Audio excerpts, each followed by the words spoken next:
Hello and welcome to another episode of The Advantage. I'm your host, Michael Fiddle. Today is Wednesday, February 14th.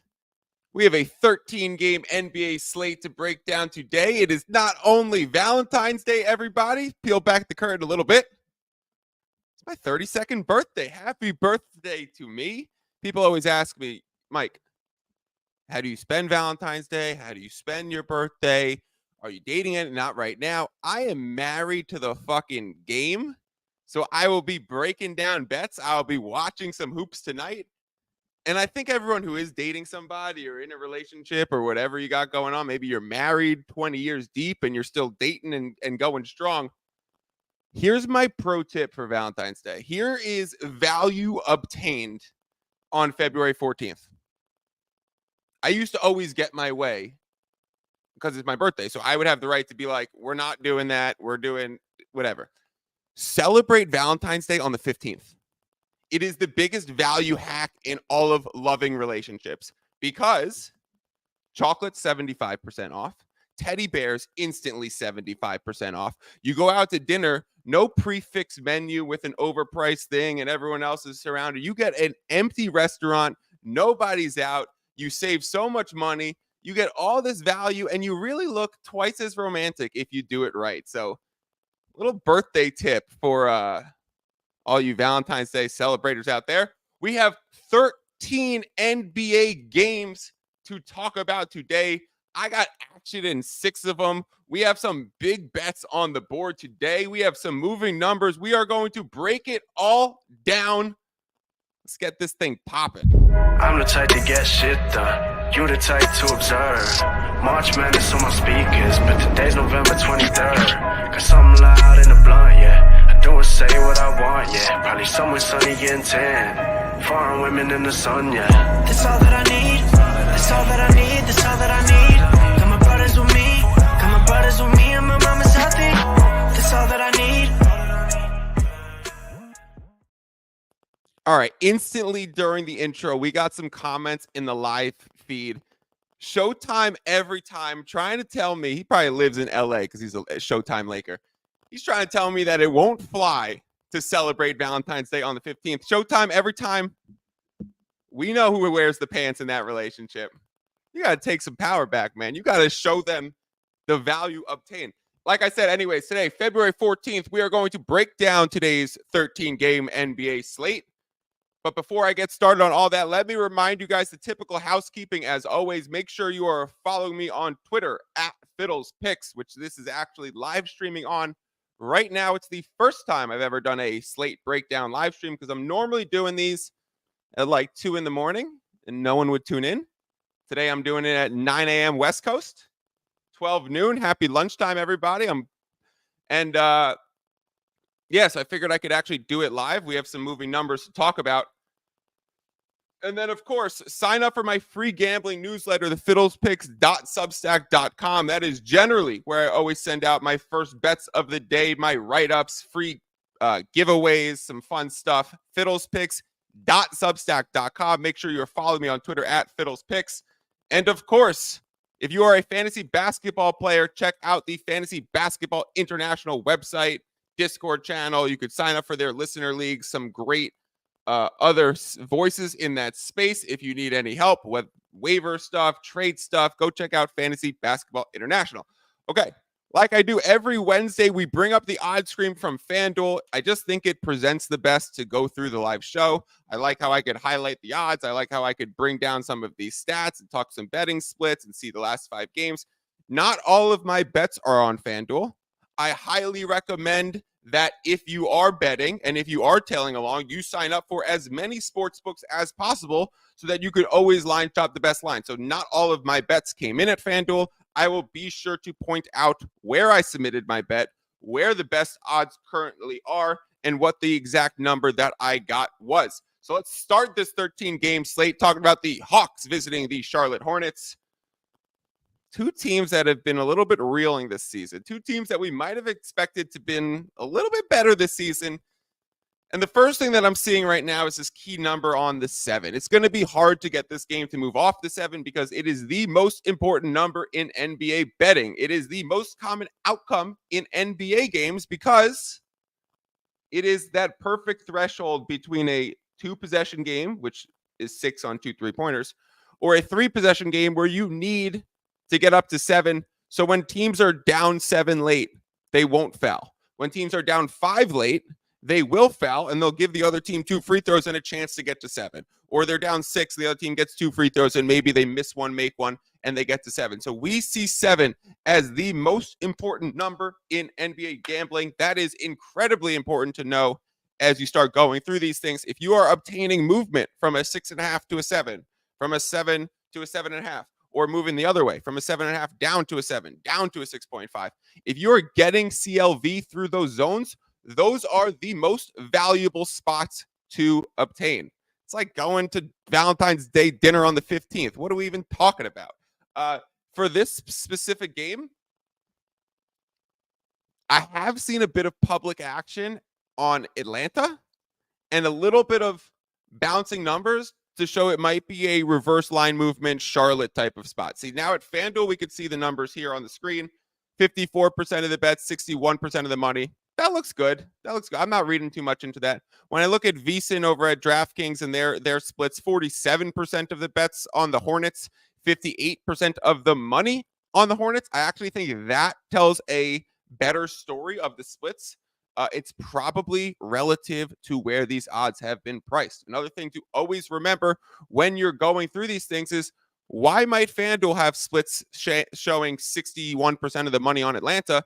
And why would DraftKings have splits to show 58% of the money on Charlotte?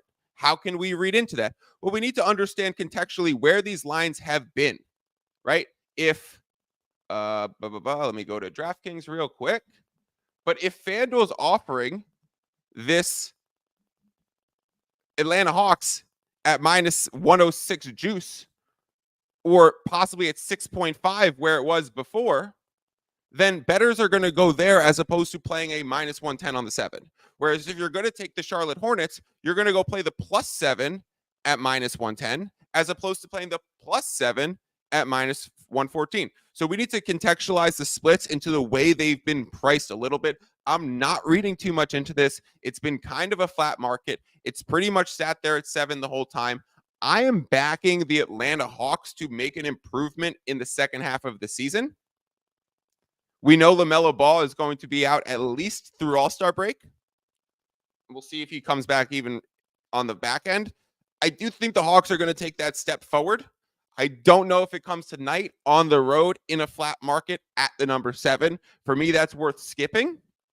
I don't love it. I just wanted to point out the split's relevant, the key number that's relevant. A lot of that stuff is very important gambling information. Certainly a few people asked me on my Twitter what I thought of the Hawks minus 7. I don't hate it. I don't like it. I don't really have much of an opinion on it besides my money won't be there. Let's talk about the Knicks visiting the Orlando Magic. The Orlando Magic are on the second game of a home back-to-back, just taking on the Thunder last night and lost. We've seen the Magic be seemingly the sharp side for both of these games. Now, I'm generally not the biggest Magic backer. I don't know whether that's personal bias that they burn me. I don't know if I'm still too low on Paolo. I don't know if I think they need to clean up the center spot and get in maybe someone else besides Wendell Carter Jr.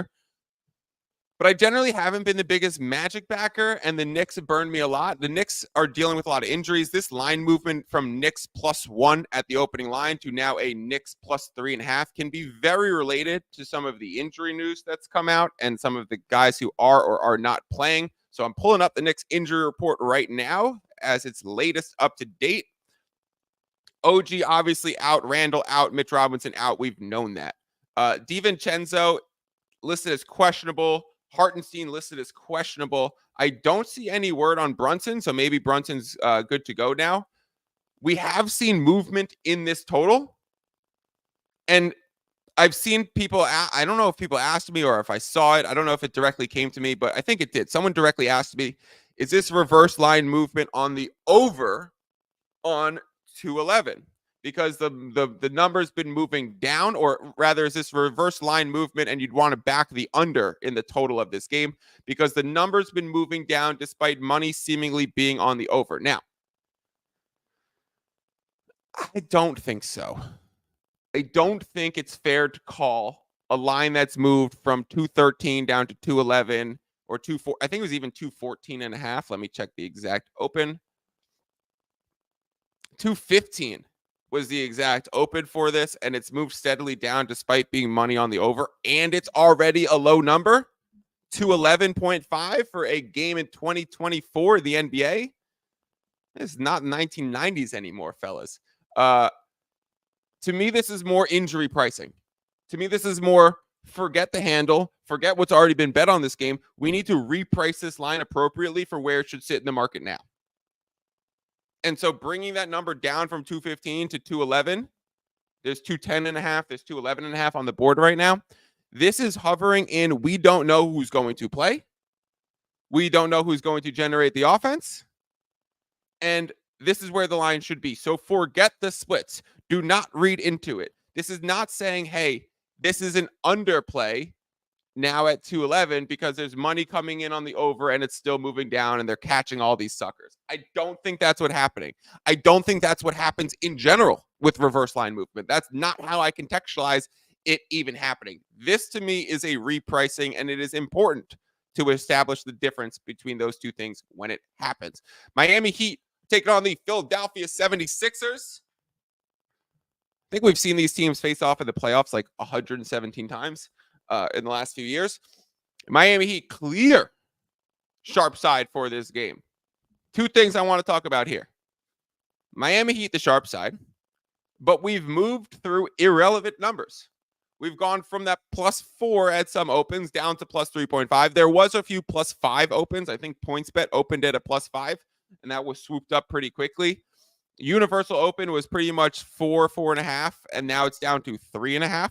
So we do know that there's some Miami money in the market and some sharp people on Miami. However,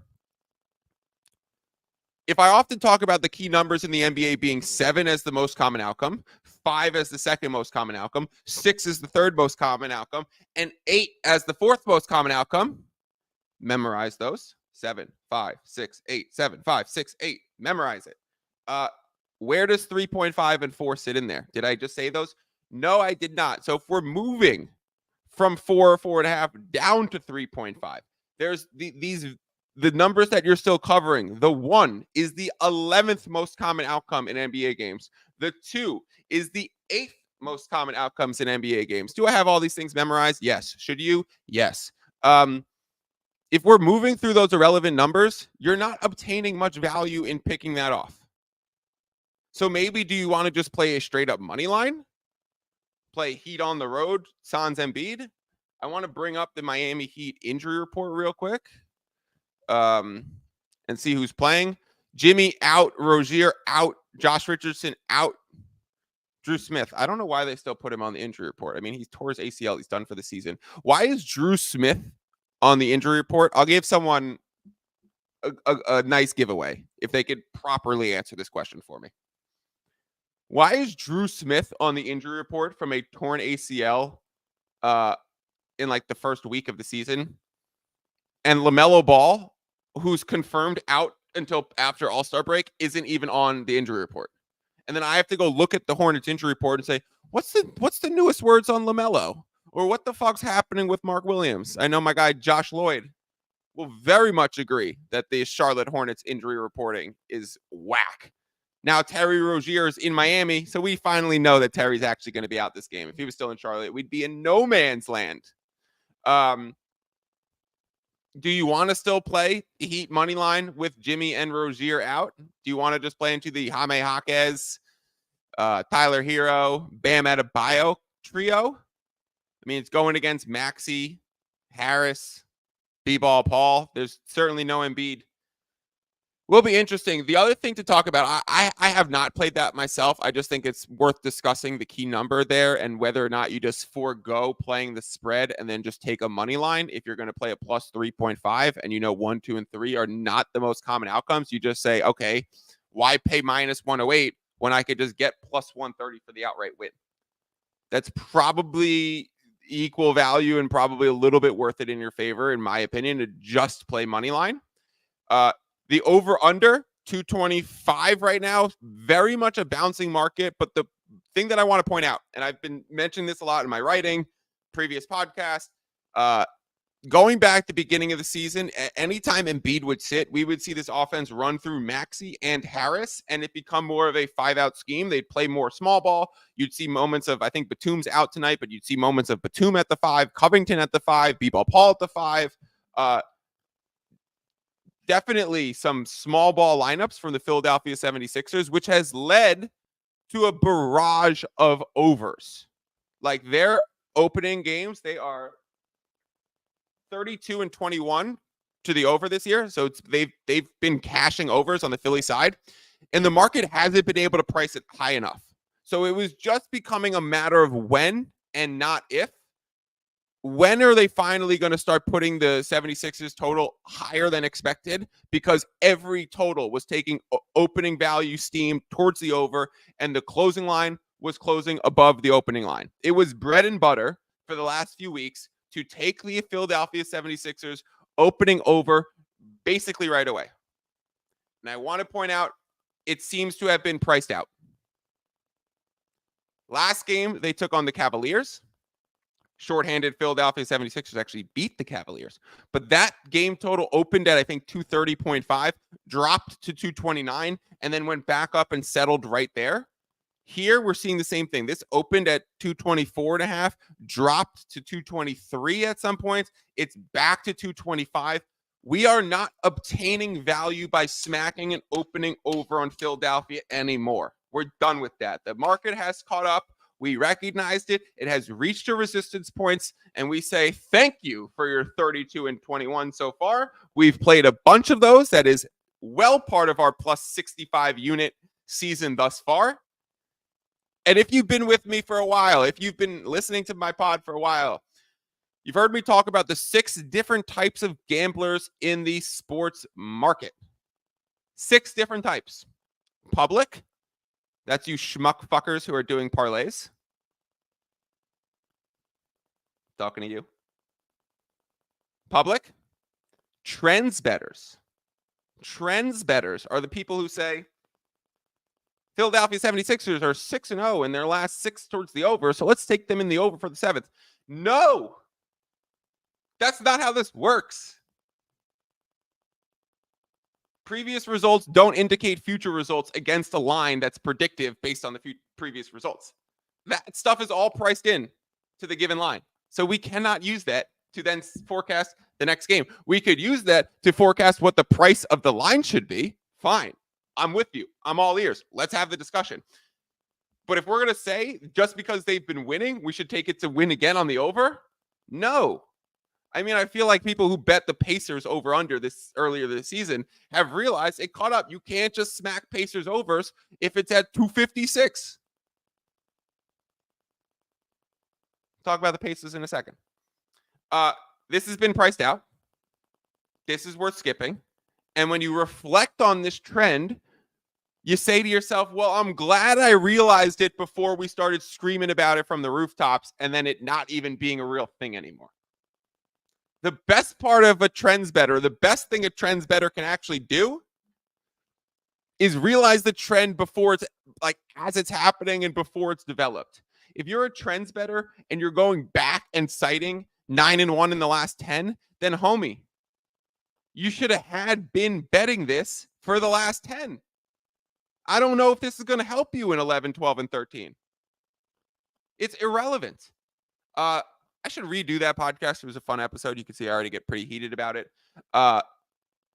There's public schmucks. There's trends bettors. There's line movement cappers. There's people who have models. There's people who have systems. And there's the house. Don't ever get it twisted that these sports books and the house is one of the acting gamblers in the market. There are times when the house and the book is willing to take a position and gamble a little bit. There's a gazillion times, not 100%, but way too many times to count where the handle for a sports book is not going to be even. So we'll see the guys like John Ewing or Jeffrey Benson, John Ewing from BetMGM, Jeffrey Benson from Circa. You'll see them tweet, 60% of our handle is on the 49ers, so we are rooting for the Chiefs. Sportsbooks are rooting for the Chiefs, or that's the backwards example. Sportsbooks were rooting for the 49ers. Yeah, so like the house definitely gambles.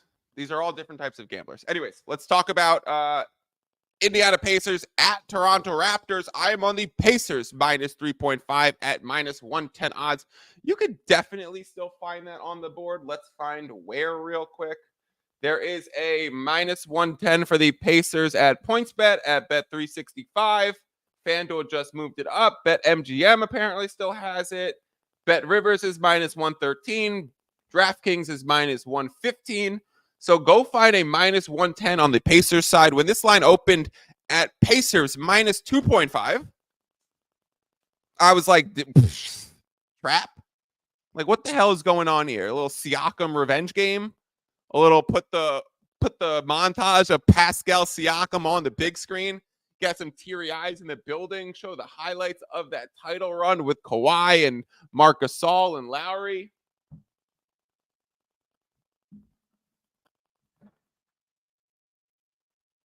What is she doing?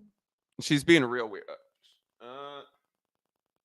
All right, hold on. I just screwed up my thing trying to show Bronny on the screen real quick because she was doing something weird and sniffing the couch, but that's what dogs do, I guess. And I screwed myself up. Anyways, Siakam's going to be in the revenge game tonight back in Toronto. I don't really think it's a revenge game because he had such a fond time and fond memory from being there. I just want to fix my screen real quick.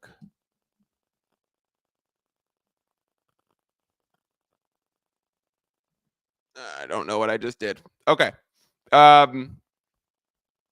This sucks.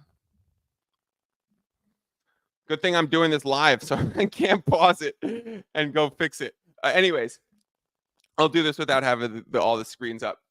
68% of the money, 74% of the bets early on the Pacers side. I was very confused. I was very much thinking this was a trap when it first opened at 2.5. So I waited. I waited for market signals to start to tell me that I wasn't crazy and that playing the there we go. Fix the screen. Let's fucking go. And that playing the Indiana Pacers side wasn't going to be a trap. The Toronto Raptors have been reeling. Go look at their record since they traded OG Anunoby and Siakam. It is dreadful. Now, big fan of Scotty Barnes. I think he deserves to be an all-star. I think he should be top 5 in the most improved race right now. But this team sucks. RJ Barrett, not it. Quickly was a quick run. Flash in the pan. We'll see if he could ever regain like a. People were expecting a maxi surgeons out of Quickly. We were quick to judgment on there, pun intended. I like the Pacers. I think they're playing really well. I don't think this is a trap now, given the line movement. We're seeing 4s on the board. I would not be surprised if this closed at 4.5 or 5. I'll play the minus 3.5 in the same way that we talked about key numbers on the other side. And we said, why play a plus 3.5? Because you're not obtaining key numbers. Just play the plus 130 on the money line. In the same vein, why bother playing a minus 172? Why even bother with this when you could just play that? Like, skip paying for a juiced money line to give you insurance points on numbers that don't matter. Generally speaking, the number closer to 110 is going to provide you the best value. And generally speaking, buying insurance points is not worth it.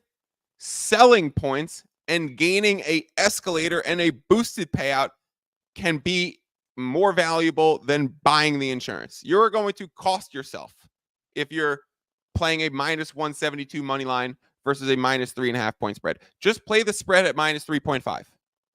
Paying 62 cents to get that minus 172 versus the minus 110 on the money line. I understand it's minus 112 right here, but you could go find a Pacers minus 310. I mean, minus 110. So that's, I'm assuming that you're getting that odds, and it's 62 cents on the dollar to play this money line. Skip it. Just play that. You're not, you don't have key numbers in your losing zone. So if the Pacers do end up winning by 1, and you're like, well, shit, that's an unlucky turn of events. But over time, you establish these principles. You take the line that holds the most value based on the current numbers, and you will find yourself in a better spot.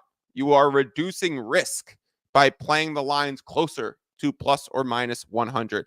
The Cleveland Cavaliers, I am very excited to see the way this line has moved since I've started this podcast, because these are my biggest bets of the day.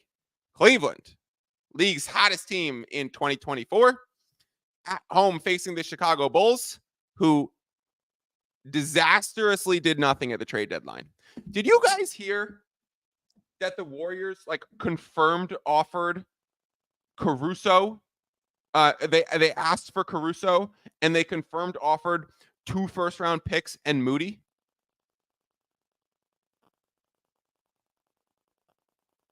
What are the Bulls doing? How can you not accept that? Caruso's on a $9 million a year contract. He's got 1 more year on it locked up, and then he goes into unrestricted free agency. So what are you doing? You're keeping Caruso as like a culture element, a culture-based role player in Chicago. That's what they keep saying. Culture. We love Caruso's culture fit. Okay. Hope that he's been there for a year and helped establish some habits and cultures and helped showed Kobe White the ropes of being a young professional in this league. You're getting 2 first-round picks and Moses Moody, someone who showed flashes in the pan and has great length and versatility. Moses Moody's NBA champion, like Alex Caruso is. So you're not gonna get next year when Caruso. Let's use the Bojan Bogdanovic Pistons thing. What we've learned from the Pistons trading Bogdanovic to the Knicks is that they shot themselves in the foot by not doing it a year earlier, because we had the Lakers, we had so many teams clearly offering a first-round pick for Bojan Bogdanovic at last year's deadline. Now, this year's deadline, he gets traded to the Knicks for second-round picks and Evan Fournier. Detroit screwed that one up. Now we're looking at the Bulls and saying Caruso was available for 2 first-round picks and a young prospect. I guarantee you Caruso's moved at the next deadline, or he's just not on the Bulls in 2 years from now, and they do not get that return. I guarantee it. It is a minus 900 in the pricing. It's crazy to me that the Bulls held on to Alex Caruso, and he's also pretty injury prone. Anyways, back to this specific game. I'm on the Cavaliers, hottest team in the league since 2024. Bulls banged up with Levine definitely out. Caruso's questionable. They're just a weak team at this point, and they're going the wrong direction.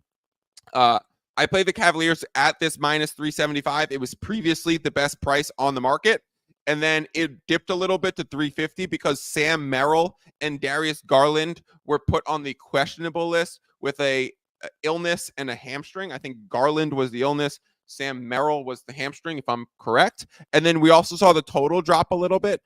Immediately, it's going back up. So my first reads are that Garland and Merrill are both going to be active.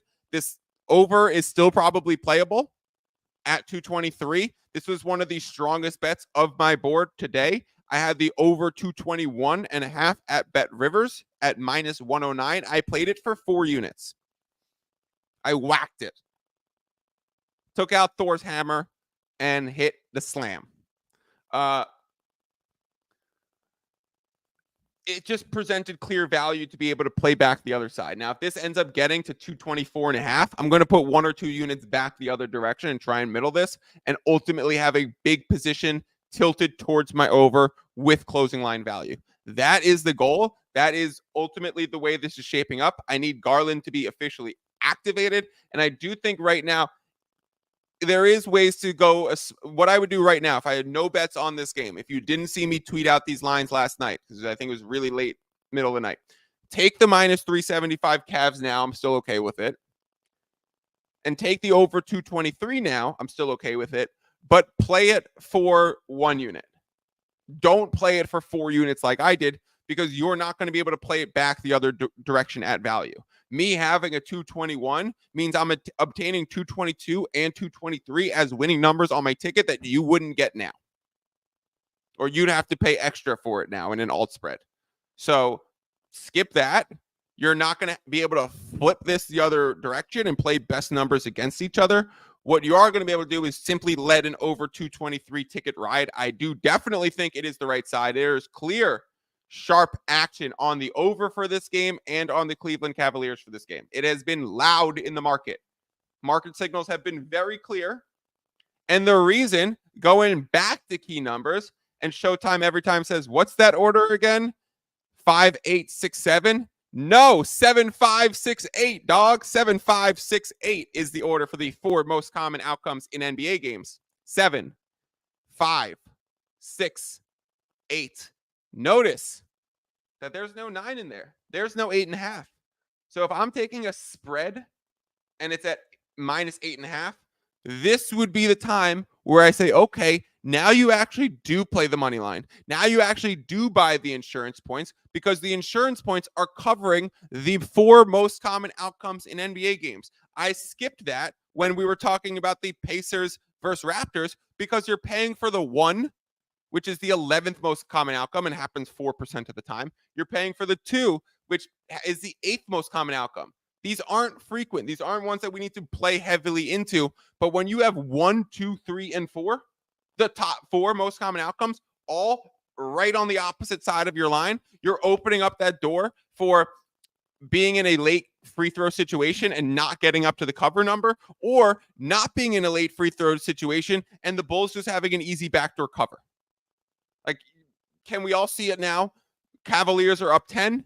Bulls are walking up the court with 9 seconds left and go just lay it in. And it's just a pointless, and it's Alex Caruso of all people. The harmony on what it would be if Caruso backdoor covers. I'm on the money line and I'm on the over. Big bets, 4 units over, 2 units on the money line to win half a unit. It was, I was willing to increase my risk there because I really liked the numbers and the situational spot. Brooklyn and the Celtics are playing in this.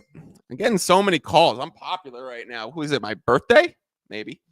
Oh my God. I'm not that cool in real life, guys. I'm trust me, I'm not. Brooklyn Nets at Boston Celtics, back-to-back between these two teams. They just played in Brooklyn, I think, last night. Now they go to Boston to play in this baseball game series. What we've seen in these baseball game, I guess it's not baseball series because they're not in the same place, but Brooklyn and Boston, quick bus ride, train ride. They definitely did not even fly, I would imagine, between those two places. Or maybe they did. Maybe they just took like a half-hour jet setter. Either way, very light travel going from Brooklyn to Boston. Used to do it all the time myself. When you do see these baseball game series, or when you do see these teams, let's rephrase that. When you see these teams playing against one another in such short order like this, whether it be the very next game, the very next day in this case, or they maybe had one other opponent in between and then they play each other again. We've seen a bunch of that with the new NBA schedule trying to reduce travel. The impact in the betting world and in the basketball results world has been mostly splitting of wins. So if Boston won last time, expect Brooklyn to win this time. Don't expect Brooklyn to win this time. Brooklyn sucks. Just the general principle of what we've seen in the past, applying it to this situation. Then we'll get into the nuance of what the situation means. We've also generally seen unders in this spot. Why would there be unders? Well, just like in a playoff series, where you start to learn your opponent and you start to understand their tendencies and you start to know what their first step looks like or where their first dribble or what spot they're trying to get to, then you're better at limiting those things, and the game scores less points. It becomes more X's and O's. It becomes more strategical. It becomes a higher pick and roll game. Efficiency goes down. All that being said, those are general rules to handicap the back-to-back or the two teams facing off in really short order. Applying Nets, Celtics, and these numbers.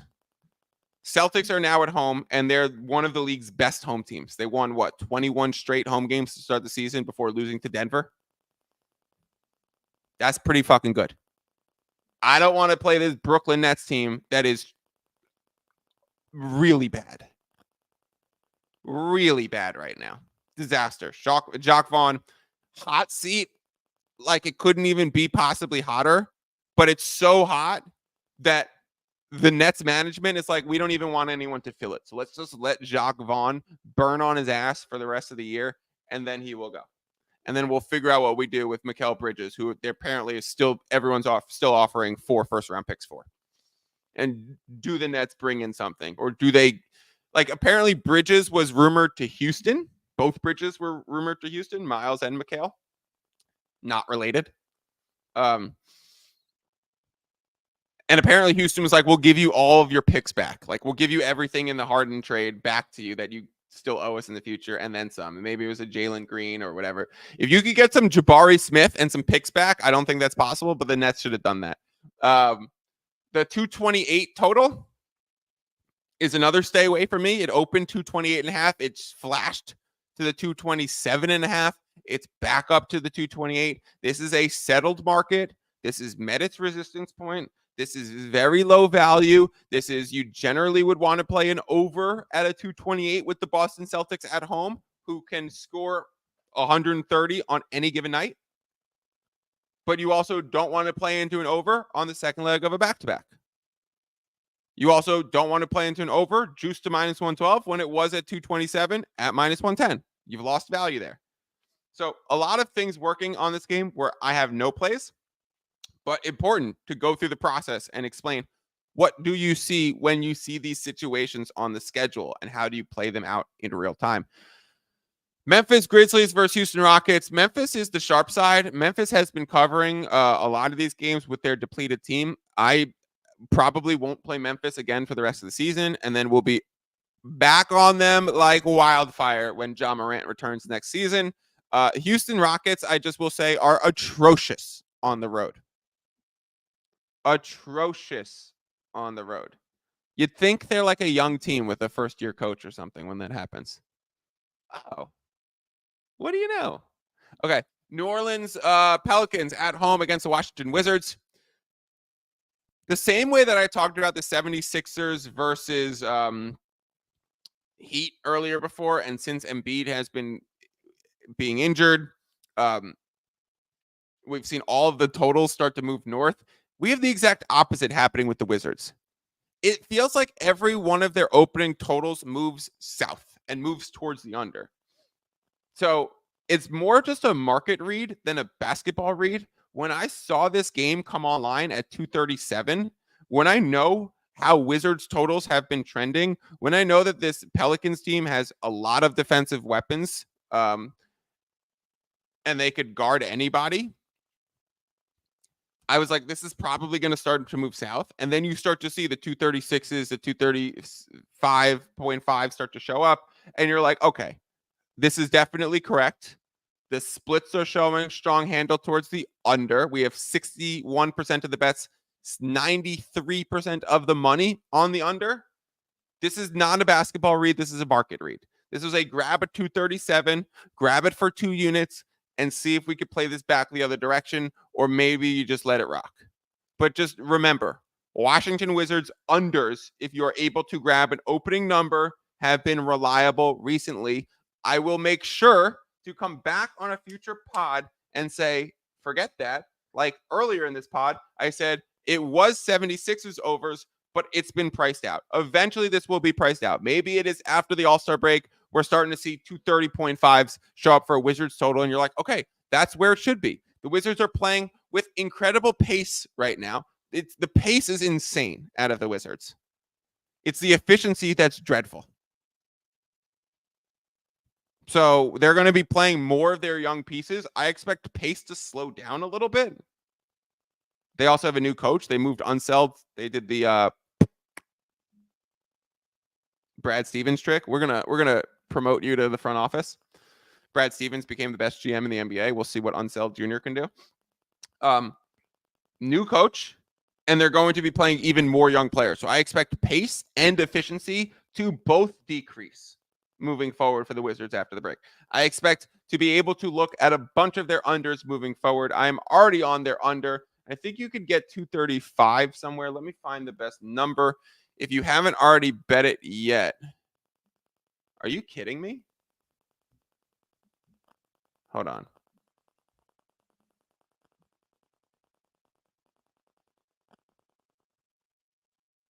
Oh, wow. That's an alt spread. Okay. No, it's 234 universally. Okay. Never mind. DraftKings just moved it down. Sorry about that. If you want to play it, you can play it for a small pizza. But if you have 3 points behind the opening line, you've lost a lot of value. What's the last one that we need to talk about? Pistons, Suns. This is a double back-to-back. I want to skip it. I have no bets. Beal got hurt. Detroit's traveling from LA to Phoenix. Short trip. It's been hovering around 13 and a half the whole time. 13 and a half at minus 110 versus 13 at minus 114. Basically the same thing. You're paying 4 extra cents for that point. So it's pretty much the same value obtained, even though the line is slightly different. It doesn't tell much of a different story. It doesn't give you an indicator into where this line's going to go. It just splits related. Maybe they were bringing in Detroit money on the 13.5. So they move it to 13. They juice it because no smart bettor likes to bet big bucks on something priced over 110. They do like to hit lines on under minus 110. Low vig gives the sharps a hard on. So at minus 106, at minus 13, they're clearly inviting some Phoenix Suns money into the market. Kind of think that's the right side. Kind of do. Skipping it, though. LeBron is out for the Jazz. I'm going to do a little post about LeBron's 40K on my Twitter this afternoon. I absolutely cornered that market of LeBron 40K, grabbing the after 220 on or after 229 against the Wizards. 15 days from now, LeBron will have 40K. And then I grabbed the 2 dates prior to 228 and 225 at crazy plus odds. So I basically cornered the market. Now that LeBron had 25 points last night on the 13th and now is out on the 14th, it is a foregone conclusion that I have won that over $6,000 position that I tweeted out, and I never tweet out bet slips. I do. I never do. I fucking hate it. I think it's low form of engagement to show that you bet a lot of money on something. But every once in a while, when you have a really strong position, it becomes more about, for me, it was more about emphasizing how strongly I felt about putting yourself in a situation where you could return this. And on my last show, I talked about NFL futures just returning and not having Sunday bets, not having Thursday bets, not having a Monday night bet. I am now only in NBA mode. I do not bet baseball coming around the corner. I do not have MLB futures. I do not bet March Madness. I do not bet, like, there's nothing. It's NBA and NFL for me. So my bankroll is very liquid right now. So I had the position to be able to put a few $1,000s into a LeBron 40K that was going to matriculate in a few weeks. The point of me posting that bet slip was to show sometimes it's not about units. Like, I could have said, put 6 units on this. Like, okay, you understand that I feel strongly. If you see a ticket where I put $5,000 on it, I hope that holds a little more weight. Now, maybe I'm bugging. Now, all you, what was I going to say? Investigators can try and figure out how many units $5,000 was for me. Good luck. The last one I want to talk about is Clippers Warriors. I got fucked. I bet Clippers minus 1.5 when the line first dropped. I bet it for a unit and a half. And what was it, like 4 minutes later? Kawhi out. Line gone. And when that happens, when a line moves hard against you, right? I've talked about playing back the under for the Cavaliers game right here. I've talked about playing back the over for the Wizards Pelicans game right here. This is a situation where I am now 4.5 points behind the line. I can only open a Polish middle, which means there's numbers that I would lose both on if I wanted to open up that ticket, or I could pay drastically for a hedge to get an alt spread of Warriors plus 1.5. Those are brutally miserable options. If I open a Polish middle where I could lose both, I leave myself very vulnerable to it. And I know it's not key numbers we're doing this through, because we've mentioned key numbers a lot on this podcast, but that's just not happening. I'm not doing that. That's like real rolling the dice levels of gambling, to say I'm just gonna hope that this doesn't land on 1, 2, or 3. No. What you do is take a math approach, and you say, okay, I understand I'm 4.5 points behind the line, and I understand this probably means this bet now, Clippers minus 1.5. Let's see, the plus 124. We could literally do the math. Plus 124 would be a 44.6% chance to win. Then we know the 1 is a 4% chance outcome, but the 1 on the favorite side is a little more likely to happen, right? Because the 1 is a 4% chance to happen on either winner. So for the favorite to win, the Warriors in this case, the 1 would be a little bit more likely. So now I'm thinking, what's the chance of a Clippers landing at 1? And it's maybe a little sub 2% of that 4%. So it's the money line is a 44% implied probability, but then I'm losing the 1 here, which maybe is a 2.5% situation. So I'm now at 44.6 minus a quarter of a percentage point. So I'm now at 42.1% chance that the Clippers cover minus 1.5. Now, I should have definitely pre-prepared that math and made it way easier than me just doing it live and with numbers in my own head. But the basic point comes down to this. I've come to the assumption that my Clippers minus 1.5 ticket has a 42% chance to win. Right? So, should I go and do anything that's going to cost me a 10% hedge or a 12% buy off taking an alt line, or opening a Polish middle where there's a 5% implied that I could lose all of it? Those things aren't worth it.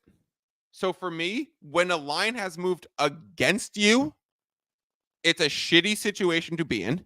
You do not want to find yourself in these situations, but they happen. I know how to pick off good numbers so many places on the board. What I don't know is Kawhi's cell phone number to be able to ask him if he's good to go tomorrow. So shit happens.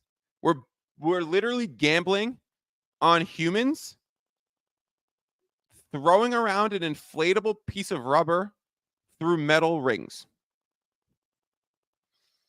Yeah. So weird shit happens when you include those variables. Now, these are the most high caliber athletes in the world. There's referees, there's a clear rule system, there's a stable level of physics to the ball and the metal rings and the rubber and all that stuff. So it's more predictable than what it really sounds like. However, it does get wonky. So if you're setting yourself up in a position to win 42% of the time, but you're going to cost yourself more than a 10% tax to get off of it, yes, in the short term, you might only pay 10%. You might only lose a tenth of a unit if you bet 1 unit. I bet 1.5. So I might only lose a 15th of a unit in working off and saving myself and opening a Polish middle and getting lucky. However, long term, that will kill you. In a one-off sample size, sure, I might reduce my loss. I might even win tonight. I might get lucky and win tonight. There's a 42% chance I just get lucky and win. And it's my birthday. So maybe the gambling odds are on my side. So we need to take all these things into account and just do what the numbers say that we should do. I don't think that was very well explained, but we're 50 minutes into the pod. I've been talking to myself for a while. My dog's looking at me like, can we get outside? And yeah, I think that's going to wrap us up for today. I was going to tell a cool Mavericks Spurs story. So if you want to hear it, remind me to tell it on the pod next time. It was the story of the first time that I know that I moved a line. Yeah, we'll tell that story next time. Thank you all for tuning in. Good luck today. Tell your loved ones that you love them. And of course, celebrate Valentine's Day tomorrow. Because we got to be married to the game. We got a 13 game slate tonight. We got 6 or 7 best bets. I got over 11 units on the line. Probably going to play it back. So I'll have more exposure total. Obviously less risk. And then we go out tomorrow for a great sushi meal. Not at prefix menu. Not at prefix prices. With nobody else in the restaurant. It's so much better that way. We go buy the chocolate at 50% reduction. We go buy the teddy bear at 75% off. It is the greatest gift to be able to celebrate Valentine's Day on the 15th. I need to go call back the people that called me. Again, I am pretty fucking cool, but I ain't that cool to be getting multiple phone calls every half hour. I'm not that important. Maybe one day. Thank you all for tuning in. I appreciate everyone that has been listening to my podcast. It has been growing exponentially. Every single time I release a new episode, it becomes in the top 5 episodes I've ever released. All of my, I'm really appreciative of you guys for tuning in and supporting my work. I'm humbled. I'm grateful. I'm just getting started. I feel like 32 has been, or 31 was a bit reflective for me as a year, where I realized I have settled into doing the right thing. I have been doing this for a while, but I am now doing this solely and fully as my only work and my only streams of income. So it feels really good to have gotten to this point where I think I work really hard, but I can do it on my own time, on my own schedule, in a way that supports my strength as an individual. So I'm really happy right now, proud of myself that I've gotten there, really appreciative of all of you who have supported me in this journey. And we're just getting started being the sportsbook's worst enemy. Thank you, as always, for tuning in. Go check out my Substack, fiddlespicks.substack.com. Follow me on Twitter. Go check out FBI. And as always, peace out. You just listened to another episode from the Fantasy Basketball International Podcast Network. Thanks for joining us. And for more information about joining our community, please check out our website at fbibasketball.com.